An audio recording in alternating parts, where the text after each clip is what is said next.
Hello friends, welcome to my YouTube channel.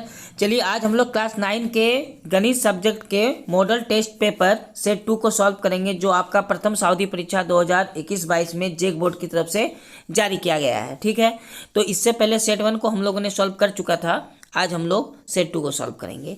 आपको exam hall में समय आपका जो 1 घंटा 30 मिनट दिया जाएगा और आपका पूर्णांक कितना होगा, 40 मार्क्स का होगा। ठीक है, चलिए हम लोग सारे क्वेश्चन को डिटेल्स में समझेंगे। केवल ये नहीं है कि ऑप्शन आया उसको टिक मार के निकलिए, नहीं, उसको समझेंगे क्यों हुआ। देखिए पहला क्वेश्चन आपके सामने आ रहा, निम्नलिखित में से कौन अभाज्य संख्या है। तो अभाज्य संख्या क्या होता है, तो आपको बहुत अच्छे से याद रखना है, वह संख्या जो केवल एक और अपने आप से विभाजित होता है उसे अभाज्य संख्या कहते हैं। और अभाज्य संख्या एक नहीं होता है, दो होता है। यानी पहला अभाज्य संख्या 2 से शुरू होता है, इस बात को भी याद रखना है। और दूसरा अभाज्य संख्या क्या हो जाएगा, 3। तीसरा क्या हो जाएगा, 5। इसी तरह ये चलते रहेगा। तो अभाज्य संख्या का अगर आपसे परिभाषा पूछा जाए तो आपको लिखना है वह संख्या जो केवल एक या अपने आप से विभाजित होता है, यानी डिवाइड होता है, उसे अभाज्य संख्या कहते हैं। लेकिन सबसे पहला अभाज्य संख्या 2 होता है, यानी अभाज्य संख्या 2 से शुरू होता है, एक अभाज्य संख्या नहीं होता है। आपको बार बार बता रहे हैं, एक अभाज्य संख्या नहीं होता है। ठीक है, तो हम लोग का आंसर क्या हो जाएगा, हम लोग का आंसर हो जाएगा ऑप्शन नंबर ए, 2। ठीक है, चलिए क्वेश्चन नंबर 2 में लिखा हुआ है दो पूर्णांकों का गुणनफल हमेशा होता है। तो सबसे पहले आपको समझना है पूर्णांक क्या है ना। देखिए अगर आप नंबर लाइन आप जानते होंगे तो नंबर लाइन में ये 0 है, तो इधर क्या आता है 1 2 3 डॉट डॉट डॉट, इधर आता है -1 -2 -3 डॉट डॉट, है ना। तो पूर्णांक संख्या वो होता है जो 0 भी होता है, 1 भी होता है, -1 भी होता है, 2 भी होता है, -2 भी होता है। यानी 0 भी होगा, माइनस में भी नंबर आएगा, प्लस में भी नंबर आएगा। उन्हें हम लोग क्या कहते हैं, पूर्णांक कहते हैं। तो आप किन्हीं भी दो नंबर को आप मल्टीप्लाई कर लीजिए, आपका पूर्णांक ही आना है। मान लिया जाए आप अगर 2 और 1 को गुना करेंगे तो क्या आएगा, 2 और 2 भी 1 क्या है, पूर्णांक। इसी तरह आप -2 और 3 को गुना करेंगे तो आ जाएगा -6, और माइनस में भी पूर्णांक आता है। ठीक है, तो हम लोग का आंसर क्या हो जाएगा, हम लोग का आंसर हो जाएगा दो पूर्णांकों का गुणनफल हमेशा पूर्णांक होता है, यानी ऑप्शन सी सही आंसर हो जाएगा। ठीक है, बाकी प्राकृतिक संख्या आपको पता होगा, गिनती की संख्या को प्राकृतिक संख्या कहते हैं। नहीं, 1 2 3 4 ये सारे गिनती के नंबर को हम लोग क्या कहते हैं, प्राकृतिक संख्या कहते हैं। ठीक है, देखिए क्वेश्चन नंबर 3 में लिखा है पाई किस प्रकार की संख्या है। तो आपको याद रखना है पाई एक अपरिमेय संख्या होगा। पाई कैसी संख्या है, अपरिमेय संख्या है। ठीक है, तो अपरिमेय संख्या आपको ऑप्शन में नहीं दिख रहा है, यानी ऑप्शन डी सही आंसर हो जाएगा, इनमें से कोई नहीं। क्वेश्चन नंबर 4 में लिखा है वास्तविक संख्या क्या है। तो देखिए वास्तविक संख्या वो संख्या होती है जो नंबर लाइन में यानी संख्या रेखा पर लिखी जा सकती है। तो संख्या रेखा पर हम लोग परिमेय संख्या को भी लिख सकते हैं और अपरिमेय संख्या को भी लिख सकते हैं। इसका मतलब हम लोग का आंसर हो जाएगा ऑप्शन सी, ए और बी दोनों, ये दोनों क्या है, वास्तविक संख्याएं हैं। देखिए क्वेश्चन नंबर 5, क्वेश्चन नंबर 5 में लिखा है 2 तथा 3 के बीच निम्न में से कौन सी परिमेय संख्या है। तो एक फॉर्मूला होता है, आपको यहाँ पर वो फॉर्मूला मैं लिख दे रहा हूँ, a + b/2। अच्छा, a कितना है, पहला संख्या 2, b कितना, दूसरा संख्या यानी 3/2। सॉल्व करने पर कितना आएगा, 5/2, यानी 5/2 हम लोग का सही आंसर हो जाएगा, जो आपको ऑप्शन डी में दिख रहा होगा, 5/2। ठीक है, तो इसी तरह आप निकाल सकते हैं। चलिए क्वेश्चन नंबर 6 में देखिए लिखा है 2 का पावर -3। अगर 2 का पावर -3 है तो हम लोग क्या लिख सकते हैं, इसको अगर माइनस है और इसको हम लोग उल्टा कर दें, यानी 1/2 का पावर 3 कर दे तो ये माइनस प्लस हो जाएगा। सॉल्व करने पर 1/2 का पावर 3 कितना होता है, 8, यानी 1/8 हम लोग का सही आंसर हो जाएगा, जो आपको ऑप्शन नंबर सी में दिख रहा होगा। यानी क्वेश्चन नंबर 6 का आंसर हो जाएगा ऑप्शन नंबर सी। क्लियर है यहाँ तक। चलिए क्वेश्चन नंबर 7 को देखते हैं। क्वेश्चन नंबर 7 में लिखा है इनमें से कौन एक बहुपद है। ठीक है, तो आपको बहुपद निकालना है। याद रखिएगा आप, अगर पावर माइनस में आ जाए, एक्स का पावर अगर माइनस में आ जाए तो बहुपद नहीं हो सकता है। तो ऑप्शन नंबर ए में देखिए यहाँ पर एक्स का पावर माइनस में है, तो ये बहुपद नहीं हो सकता। ऑप्शन नंबर बी में देखिए यहाँ पर 4/x आपको लिखा हुआ दिख रहा है, तो 4 अगर x है, अगर हम लोग x को ऊपर ले जाएँ तो ये पावर में -1 आ जाएगा, तो हम लोग का ऑप्शन बी भी नहीं हो सकता है। ठीक है, ऑप्शन सी देखिए x का पावर 5 है और x का पावर 4 है, और यहाँ x का पावर कुछ नहीं मतलब 1 है। ठीक है, तो ये हम लोग का क्या हो जाएगा, एक बहुपद में हो जाएगा, यानी ऑप्शन सी इसका सही आंसर हो जाएगा। क्वेश्चन नंबर 8 को देखते हैं। देखिए क्वेश्चन नंबर 8 में लिखा हुआ है निम्न में से किस बहुपद का एक शून्यंक 2 है। आपको बताना किस बहुपद का एक शून्यंक 2 है। शून्यंक का मतलब क्या होता है, एक्स का वैल्यू कितना है, 2 है। अगर एक्स का वैल्यू 2 है तो ये एक शून्यंक है। अब हम लोग 2 को अगर बराबर के पहले करे तो साइन चेंज होकर इधर 0 बचेगा। तो x-2 आपको किस ऑप्शन में दिख रहा, तो x-2 हम लोग ऑप्शन बी में दिख रहा, तो हम लोग ऑप्शन बी सही आंसर हो जाएगा। ठीक है, चलिए क्वेश्चन नंबर हम लोग 9 को देखते हैं। क्वेश्चन नंबर 9 में लिखा है बहुपद x² - 3x³ - 5x का घात क्या है। तो सबसे जो मैक्सिमम पावर x का दिख रहा है उसी को घात कहते हैं। तो सबसे मैक्सिमम पावर x का 3 दिख रहा है, यानी ऑप्शन डी इसका सही आंसर हो जाएगा 3। ठीक है, चलिए क्वेश्चन नंबर हम लोग 10 को देखते हैं। क्वेश्चन नंबर 10 में लिखा हुआ है यदि px = 5x² - 2x + 7 तो p1 का मान क्या होगा। आपको x के जगह में 1 बैठाना है तो आपको p1 का मान निकल जाएगा। तो क्वेश्चन में दिया हुआ है px = 5x² - 2x + 7, ये क्वेश्चन में आपको दिया गया है। आपको p1 निकालना है, यानी x के जगह में 1 लिखना है। तो 5 यहाँ x के जगह में कितना आ जाएगा, 1 का स्क्वायर -2 × 1 + 7। ठीक है, इसको सॉल्व करेंगे तो 5 1 का स्क्वायर कितना हो जाएगा, 1 -2 को 1 से मल्टीप्लाई करेंगे 2 आएगा प्लस 7। 5 कम 5 -2 और प्लस 7, इसको सॉल्व करेंगे तो 5 से 2 को माइनस करेंगे 3 और प्लस 7, तो दोनों को जब हम लोग जोड़ेंगे तो कितना आ जाएगा, 10 आ जाएगा। कितना आ जाएगा, 10। ठीक है, चलिए तो हम लोग का देखिए 10 कहाँ आपको दिख रहा है, ऑप्शन नंबर ए में दिख रहा है, यानी ऑप्शन ए इसका सही आंसर हो जाएगा कितना, 10। चलिए क्वेश्चन नंबर हम लोग अब 11 को देखते हैं। देखिए क्वेश्चन नंबर 11 में लिखा हुआ है कि 2x³ - 5x² - 2x + 5 में x की पावर 4 का गुणांक क्या है। ठीक है, आपको x का पावर 4 का गुणांक निकालना है। तो बताइए क्या आपको बहुपद जो ये लिखा हुआ इसमें कहीं x का पावर 4 है, नहीं है। तो अगर x का पावर 4 नहीं है तो हम लोग का आंसर 0 हो जाएगा। क्या हो जाएगा, आंसर 0 हो जाएगा। अगर x का पावर कहीं 4 रहता तब ना उसका गुणांक हम लोग निकाल पाते, लेकिन x का पावर 4 नहीं रहने पर हम लोग का उसका गुणांक 0 हो जाएगा। ठीक है, चलिए क्वेश्चन नंबर 12 में लिखा हुआ है यदि किसी बहुपद px = x² + x - 2 को x + 2 से विभाजित किया जाता है तो शेषफल क्या होगा। ठीक है, तो देखिए शेषफल आपको अगर निकालने बोला है तो x + 2 से विभाजित किया जाता है, तो x + 2 बराबर आप 0 कर लीजिए। ठीक है, और x का मान निकालिए कितना आएगा, -2। ये -2 को आपको x में बैठा दे रहा है, यानी px बराबर जो वैल्यू दिया हुआ है ना, x² + x और -2 आपको x के जगह में बैठा देना है, कितना, -2। जो आएगा सॉल्व करके वो शेषफल यानी आंसर आ जाएगा। तो आपको -2 का पावर क्या बैठाना है स्क्वायर में, और यहाँ -2 हो जाएगा और -2 सॉल्व करने पर यहाँ -2 का स्क्वायर कितना हो जाएगा, 4 + -2 और -2 सॉल्व करने पर कितना आ जाएगा, 0। यानी हम लोग का शेषफल कितना बचेगा, 0। एक तो हम लोग ऐसे बना सकते हैं, तो हम लोग का आंसर इस हिसाब से ऑप्शन सी 0 आ जाएगा। नहीं तो एक और तरीका है सीधा सीधा भाग करने का। देखिए कैसे भाग होता है, तो आपको x + 2 से भाग करने बोला तो हम लोग सीधा सीधा भाग कर सकते हैं x² + x - 2 को। ठीक है, तो भाग करने का नियम क्या है, यहाँ x है, x बार में जाएगा तो आएगा x², 2 से मल्टीप्लाई करेंगे तो आ जाएगा 2x। ठीक है, माइनस कर दीजिए, साइन को चेंज करके ये कैंसिल हो जाता है। सॉल्व करके आएगा -x और -2, यहाँ जो साइन रहेगा वो साइन माइनस में चला जाएगा और ये 1 टाइम्स जाएगा, तो माइनस, और यहाँ पर सॉल्व करके आ जाएगा -2। तो इसको जब सॉल्व करेंगे प्लस और प्लस साइन चेंज करके ये पूरा कट कितना आएगा, 0। ये 0 क्या आ गया, शेषफल आ गया। क्या आ गया, शेषफल। और आपसे क्या पूछा था, शेषफल पूछा था। तो हम लोग का आंसर इस प्रकार भी आ सकता है सॉल्व करके। ठीक है, आपको जो अच्छा लगता है आप बना लीजिएगा, बस एग्जाम में क्वेश्चन छोड़ के नहीं आना है। चलिए क्वेश्चन नंबर 13 को देखते हैं। क्वेश्चन नंबर 13 में लिखा है x² - 9x + k का एक गुणनखंड x - 1 है तो k का मान ज्ञात कीजिए। ठीक है, तो आपको देखिए x - 1 बराबर 0 मान लेना है और x का वैल्यू निकाल देना है। तो x का वैल्यू कितना निकल जाएगा, 1 निकल गया। अब इसके बाद आपको दिया गया क्वेश्चन क्या है, x² - 9x और प्लस k, आपको x के जगह में 1 बैठा देना है। तो यहाँ पर x का जगह में 1 बैठाएंगे तो 1 का स्क्वायर 9 × 1 हो जाएगा, x का वैल्यू 1 है, इतना आया। ठीक है, अब बराबर आप 0 रख सकते हैं क्योंकि की का वैल्यू पूछा है, तो हम लोग बराबर क्या लिख देंगे, 0। सॉल्व करेंगे तो 1 - 9 और प्लस k इक्वल टू कितना आएगा, 0। -8 प्लस के बराबर 0। आपको 8 को 0 की तरफ ले जाना है तो हम लोग का k का वैल्यू निकल जाएगा, कितना निकल जाएगा, +8, यानी हम लोग का के का वैल्यू कितना आ गया 8 आ गया। तो हम लोग का ऑप्शन देखते हैं कौन सा होगा, तो ऑप्शन बी इसका आंसर हो जाएगा 8। ठीक है, चलिए तो हम लोग क्वेश्चन नंबर 14 को बनाते हैं। देखिए क्वेश्चन नंबर 14 में आपको गुणनखंड निकालने बोला है x² -x -6 का गुणनखंड क्या होगा। ठीक है, तो गुणनखंड चलिए हम लोग करते हैं सॉल्व इसको।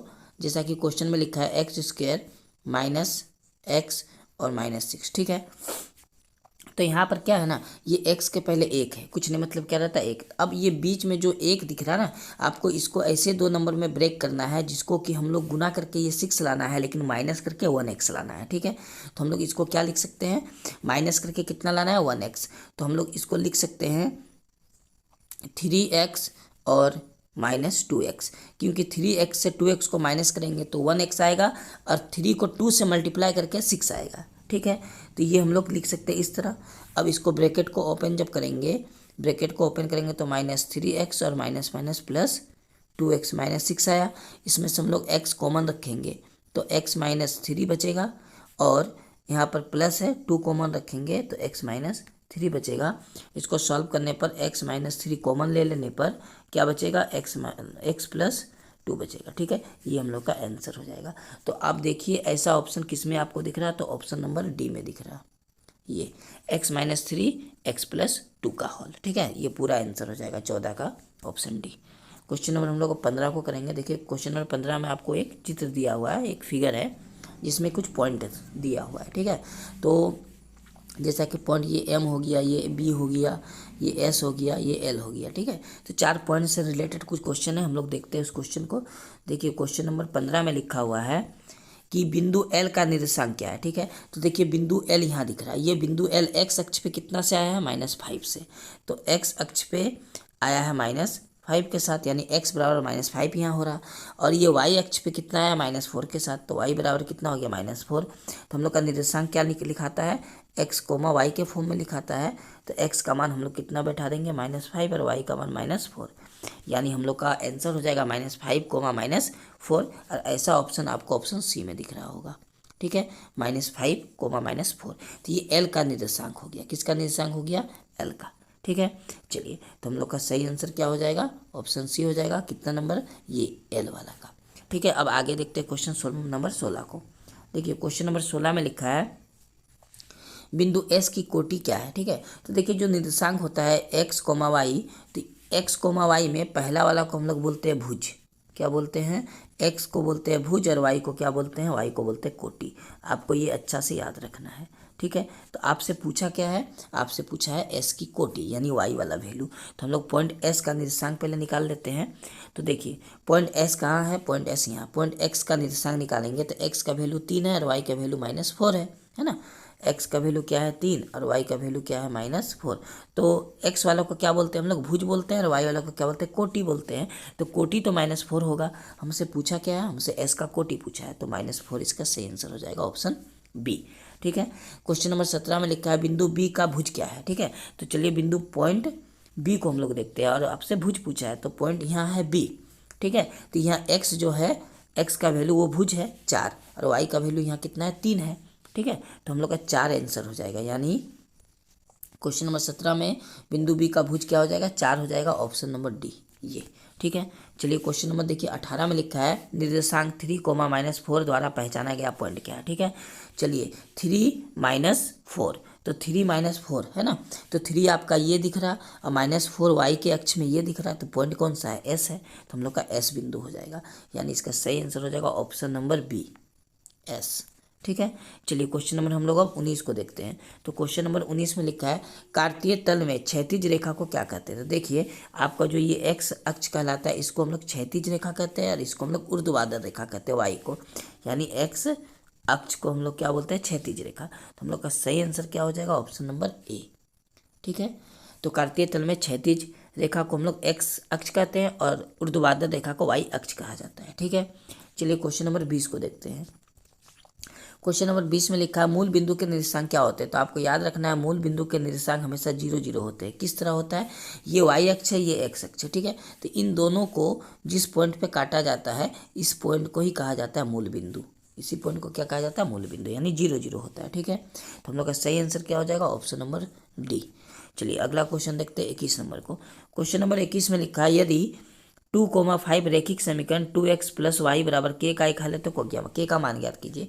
तो देखिए आपको क्वेश्चन में x बराबर 2 दिया हुआ है और y बराबर 5 दिया हुआ है और आपको के का मान पूछा है और समीकरण दिया है 2x प्लस वाई बराबर के। आपको x के जगह में x का वैल्यू बैठाना है जो 2 है और y के जगह में y का वैल्यू बैठाना है जो 5 है।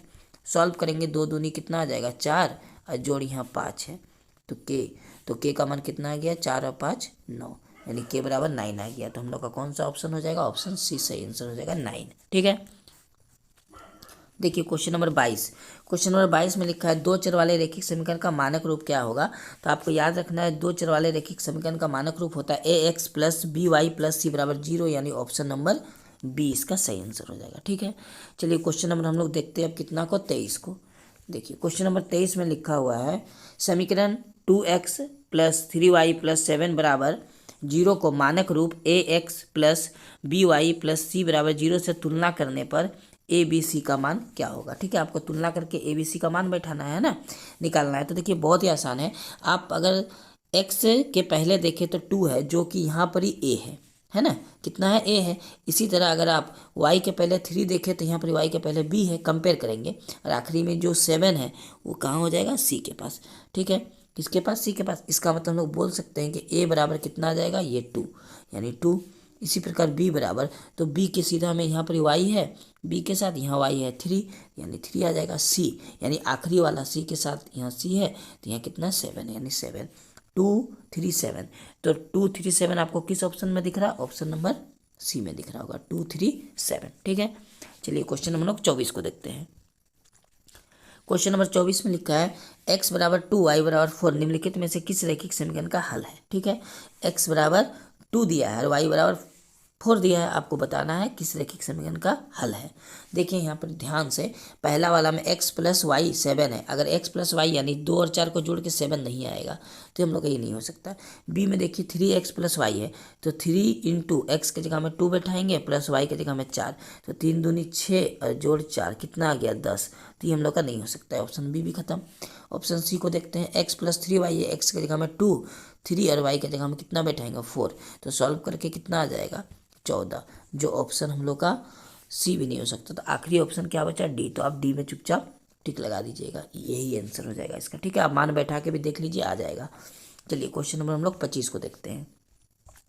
क्वेश्चन नंबर 25 में लिखा है रैखिक समीकरण 4x माइनस 6y बराबर 8 का एक हल है। आपको एक हल बताना है, इसमें भी आप ऑप्शन बैठा लीजिएगा। तो देखिए ए नंबर ऑप्शन में x का मान भी 3 है और y का मान भी 3 है, तो हम लोग जब पुट करेंगे तो यहाँ पर जब बैठाएंगे तो 4x है तो 4 तिया 12 हो जाएगा और यहाँ 3 है तो 6 तिया 18 हो जाएगा, जो माइनस करके आपका 6 आएगा माइनस में। तो ये तो हम लोग का हो नहीं सकता है ना, 8 लाना है। हम लोग अब बी नंबर वाला वैल्यू को बैठाएंगे। देखिए बी में कितना दिया x का मान 5, तो 5 चरे कितना हो जाएगा 20, माइनस y का मान कितना दिया है 2, यहाँ बैठाएंगे तो कितना हो जाएगा 12, अब माइनस करके कितना है 8, और हमको यहाँ बराबर में 8 ही लाना था। तो हम लोग का ऑप्शन बी इसका सही आंसर हो जाएगा।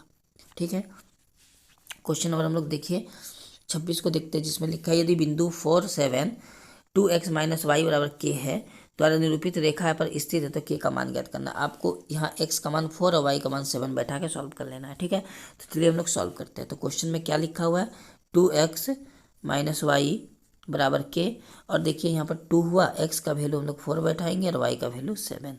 ठीक है, और सॉल्व करेंगे तो 4 दूनी कितना हो जाएगा, 4 दूनी आपका 8 हो जाएगा। ठीक है, 8 माइनस 7 यानी के का वैल्यू कितना निकल जाएगा 1। तो ऑप्शन नंबर इसका ए सही आंसर हो जाएगा 1, कोई दिक्कत नहीं है। चलिए अगला क्वेश्चन देखते हैं हम लोग, क्वेश्चन नंबर 27 को। क्वेश्चन नंबर 27 में लिखा है रैखिक समीकरण x प्लस 3y बराबर 6 का आरेख y अक्ष के किस बिंदु पर प्रतिच्छेद करेगा। देखिए y अक्ष का मतलब क्या होता है कि y का कुछ वैल्यू है लेकिन x का वैल्यू 0 है, ये y अक्ष का बिंदु होता है, आपको याद रखना। ठीक, अगर x अक्ष का बिंदु बोलेगा तो हम लोग x लेंगे और y के जगह में 0 कर देंगे।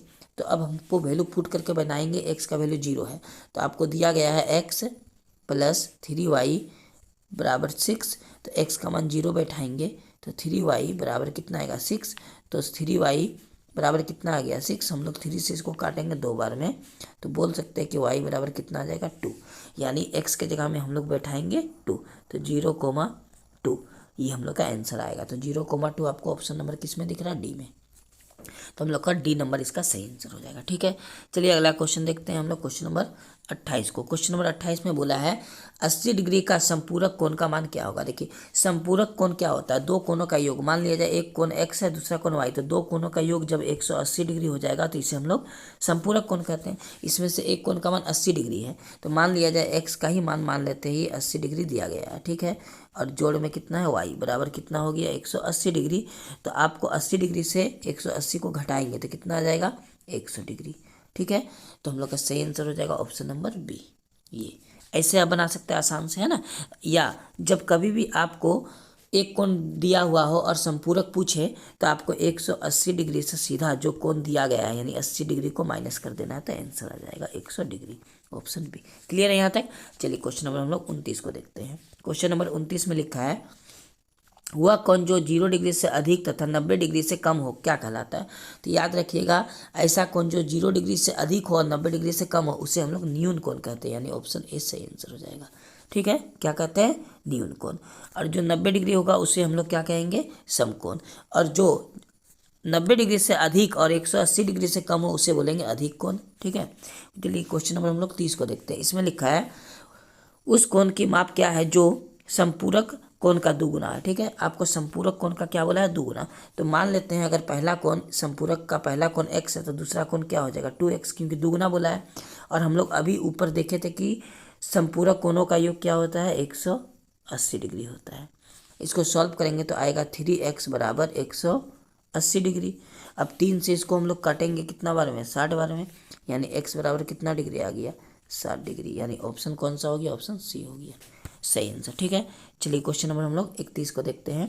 देखिए क्वेश्चन नंबर 31 में लिखा है नीचे दी गई आकृति में रेखाएं एक्स वाई यानी ये रेखा, ठीक है, और एम एन बिंदु, एम एन का मतलब ये यानी दो रेखाएं दी गई है, दो क्या दिया गया है रेखा।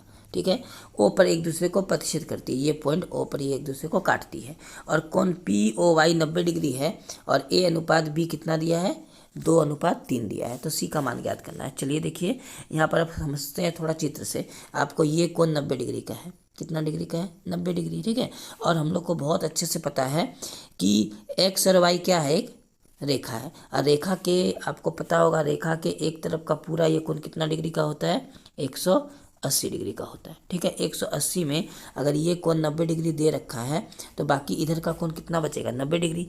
तो हम लोग बोल सकते हैं कि a प्लस बी कितना डिग्री हो जाएगा 90 डिग्री।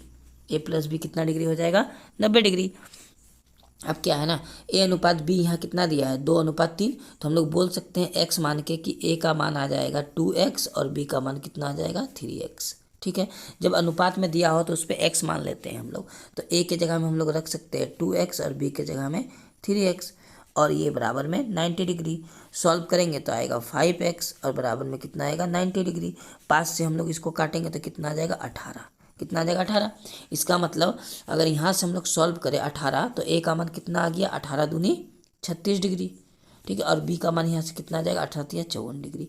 तो a और b हम लोग को मिल गया है, a का मान है 36 डिग्री और b का मान है 54 डिग्री। ठीक है, आप इसको नोट कर लीजिए।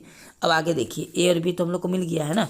तो अब यहाँ पर ये m और n जो है ये भी एक रेखा है, रेखा का ये पूरा कोण 180 डिग्री का होगा ना। हाँ, तो इसमें देखिए कोण b और कोण c का जोड़ कितना आ जाएगा 180 डिग्री। तो कोण b प्लस कोण c कितना हो गया 180 डिग्री, क्योंकि रेखा पे बना हुआ कोण 180 का होता है। और b का वैल्यू हम लोग अभी अभी निकाले थे कितना डिग्री 54 डिग्री।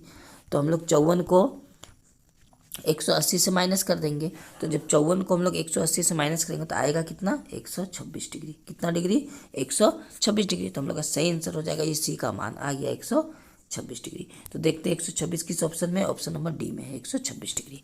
क्लियर है यहाँ तक, कोई दिक्कत नहीं है। चलिए देखिए तो क्वेश्चन नंबर हम लोग 32 को करते हैं, जिसमें लिखा है नीचे दी गई आकृति में यदि ए बी समांतर सी डी है, सी डी समांतर ई एफ है और वाई अनुपात जेड बराबर 3:7 है, तो एक्स का मान ज्ञात करना। ठीक है, तो हम लोग देखिए यहाँ पर सबसे पहले समझते हैं अगर ए बी समांतर है सी डी के और सी डी समांतर ई एफ के, तो हम लोग बोल सकते हैं कि ए बी समांतर है ई एफ के।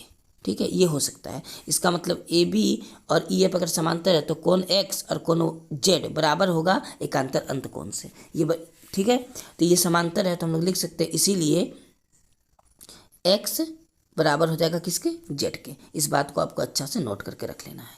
ठीक है। अब देखिए सवाल में हम लोग का, तो y को हम लोग क्या मान लेते हैं, चलिए y को मान लेते हैं 3a, अनुपात में तो कुछ यहाँ पर ही लगा देते हैं, जैसे a लिख दिए, और z बराबर क्या हो जाएगा 7a। और हम लोग को पता है कि x और z आपस में बराबर है, तो इसका मतलब हम लोग बोल सकते हैं कि x बराबर भी कितना हो जाएगा 7a। क्लियर है यहाँ तक। अब बताइए x और y का योग कितना होगा 180 डिग्री, तो हम लोग जानते हैं x और y का योग कितना हो जाएगा 180 डिग्री। अब x का मान कितना है 7a, y का मान है 3a, यानी यहाँ आ जाएगा 7a और ये आ जाएगा 3a। ठीक है, कितना आ गया 180। अब जोड़ेंगे तो 10 आएगा, तो a का मान कितना निकल जाएगा 18, क्योंकि 0 0 कट गया है ना। 7 और 7a और 3a 10a, अब 10 से 180 को काटेंगे 18, a का मान कितना निकल गया 18।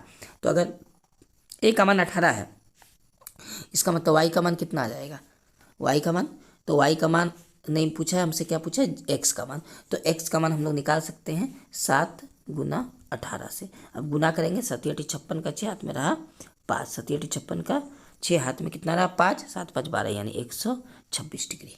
क्लियर है यहाँ तक। चलिए, तो हम लोग का सही आंसर हो गया ऑप्शन नंबर बी 126 डिग्री। चलिए अगला क्वेश्चन देखते हैं हम लोग। अब क्वेश्चन नंबर 33 को, त्रिभुज के तीनों कोनों का अनुपात दिया है, तो सबसे बड़े कोण का मान क्या है। ठीक है, तो त्रिभुज का तीनों कोनों का योग 180 डिग्री होता है, तो इसमें से पहला कोण कितना हो जाएगा, ये 1 है ना, इसको 1x मान लेंगे।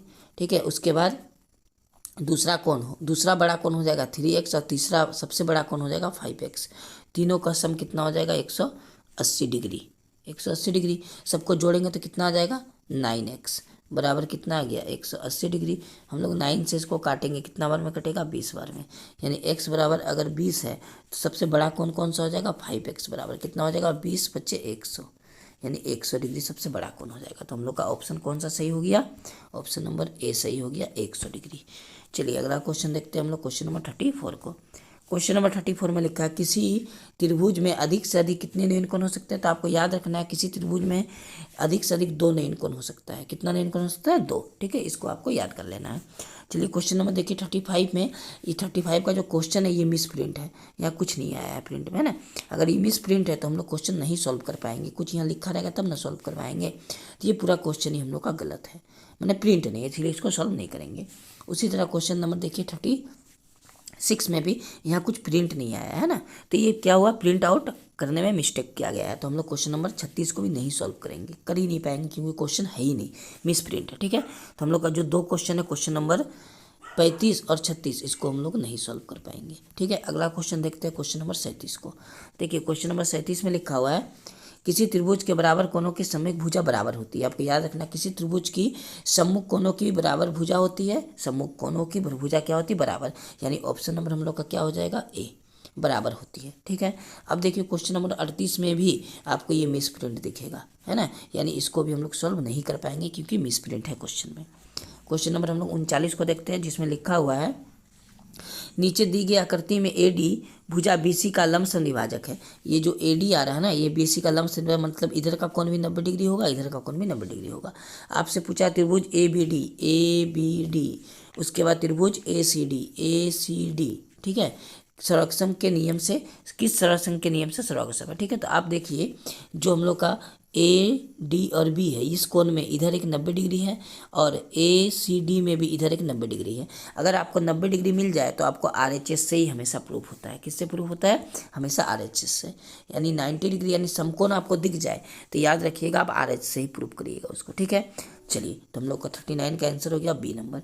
अब देखिए क्वेश्चन नंबर 40 को, जिसमें लिखा हुआ है किसी सर्वगसम त्रिभुज के संगत भुजा होती है। तो सर्वगसम त्रिभुज के संगत भुजा क्या होती है, बराबर, यानी ऑप्शन बी इसका सही आंसर हो जाएगा। ठीक है, तो इस प्रकार हम लोग का टोटल 40 क्वेश्चन था जो कंप्लीट हो गया।